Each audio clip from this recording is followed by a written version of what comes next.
जिंदगी के सफर में गुजर जाते हैं जो मकाम, वो फिर नहीं आते, यह ठीक ही कहते हैं अभिनेता श्री राजेश खन्ना जी। लेकिन यादें जीवन से हमेशा जुड़ी होती है, इसलिए मुर्गी बकरी पालन के टू व्हीलर गाड़ी खरीदने के विषय हमें आगे लेने होंगे।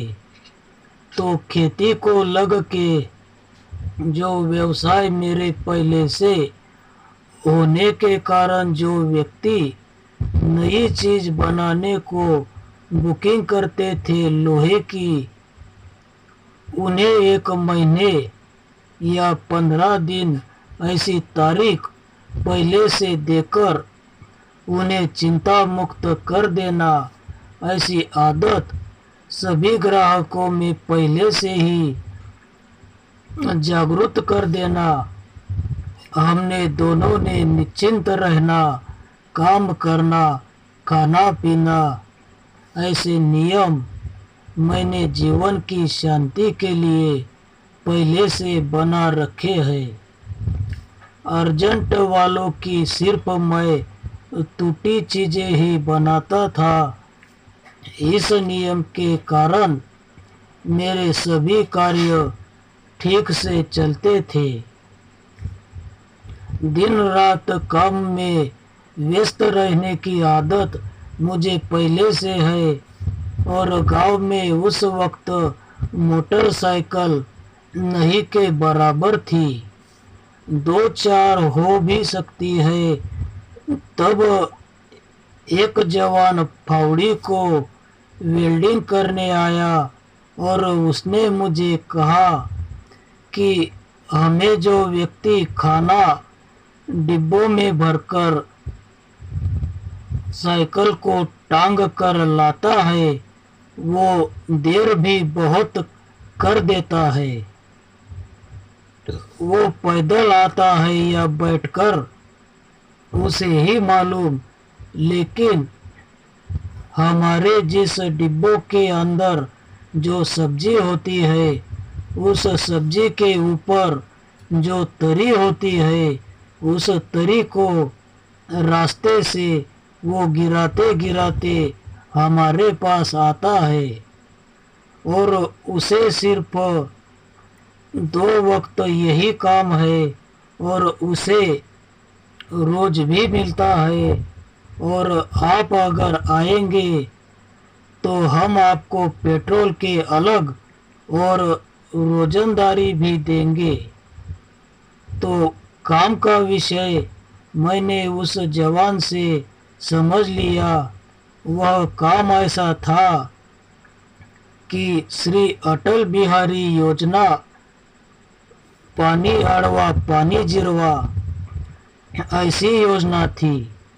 20-25 लोग मिलकर नदी से लग के जो खेती है, वहाँ हर 2 टेकड़ियों के अंदर से जो पानी सीधे बहता है, उस पानी को वहाँ पर एक आड़ा बांध बनाकर, फिर ऊपर एक साइड या बीचों बीच ज़्यादा पानी निकलने के लिए 1 या 2 ऐसे ओवरफ्लो बनाकर मीटर के हिसाब से आखिर में बाहर से साहेब आकर टेप लगाकर काम का हिसाब लगाकर वहीं पर मुकद्दम के पास पैसे देते थे। फिर उसमें बगैर भेदभाव के सरीके पैसे बांट दिए जाते थे, यानी व्यवहार रोकड़ा है, ईमानदारी का है। ऐसे उस जवान ने मुझे वेल्डिंग करते करते सब समझा दिया। फिर मैंने वहीं पर उसे कहा कि मैं कल से आऊँगा, तो मुकद्दम से मेरी बात करा दे। तो उस आधे घंटे में वह जवान वापस आया। उसने कहा कि जो 20 एक नाम की लिस्ट मैं दे रहा हूँ, उनके घर आपको 10 बजे सवेरे जाना है। उनके खाने के टिफिन लेकर फिर अम्बलगांव से आगे जलोद गांव को आना है। वहाँ के एक चाय नाश्ते वाले का पता देकर वो जवान वापस गया। फिर मैंने यहाँ के कामों को हल्का किया। बकरियों की चारा लाने की यह वही क्यारी है जिसने सभी का काम हल्का कर दिया। फिर उसके काम के जगह पर जाकर उन्हें टिफिन दिए। गाड़ी संभालकर चलाकर आने से सब्जी की तरी वगैरह सब ठीक था। उन्होंने खुशी जताई। फिर जलोद गांव के पीछे ही उनके कार्य में मिट्टी की टेकड़ी को खोदना वगैरह 2 घंटे तक काम करने के बाद खाली टिफिन लेकर उन्होंने मेरी छुट्टी कर दी। फिर रात को 8 बजे तक फिर से आने को कहा और बिस्तर भी थोड़ा साथ में लाने को कहा।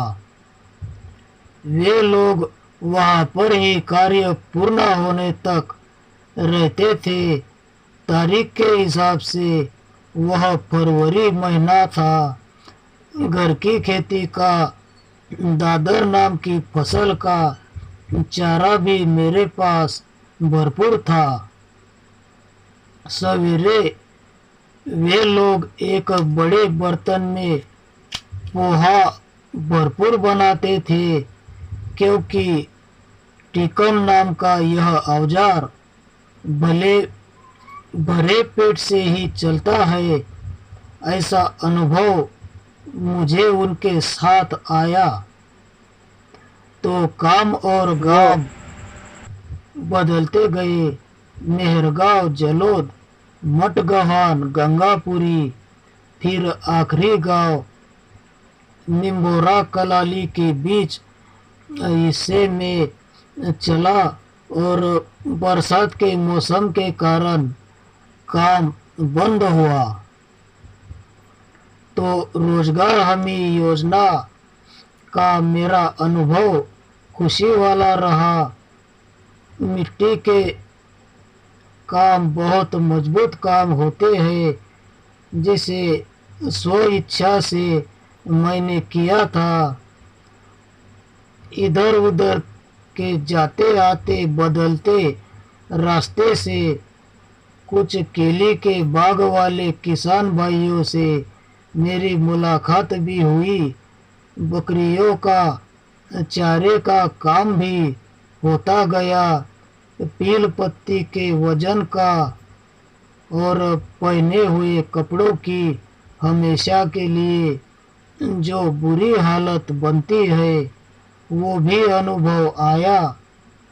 और एक व्यक्ति पिंगलवाड़े में वेल्डिंग करता है, ऐसा मेरे पहले से उन लोगों ने सुन रखा था। यानी व्यक्ति से पहले उसके काम की खबर पहुंच जाती है। यह भी अनुभव मुझे आया। योजना वहाँ पर नाम भी मेरा लिखा गया। योजना में पैसे भी 3600 रुपये मुझे मिले। सब वक्त मिला के 5-6 घंटे रोज मेरा काम चला। फिर उन पैसों का क्या किया जाए, ऐसा सोचते सोचते फिर याद आया कि हमारे सबके पैसे देने वाले साहिब के पास मोबाइल मैंने देखा था। फिर हमारे अम्बलनेर शहर तक मोबाइल आया नहीं था। फिर बड़े भाई को औरंगाबाद शहर में मोबाइल दुकान है ऐसा मालूम हुआ, तो उन पैसों को कोला होने तक मैंने संभाला। फिर खेती के कार्य हल्के होने के बाद वहां पर जाकर नोकिया कंपनी का 3310 नंबर का नाम का 3500 रुपये का मोबाइल लेकर मैं घर आया बगैर कार्ड का। तब एसटीडी और गांव में कुछ लाइन के फोन थे। फिर बहुत दिनों तक हम रिंगटोन बजाते और खुश हो जाते थे, फिर से उसे पेटी में रख देते थे। धन्यवाद।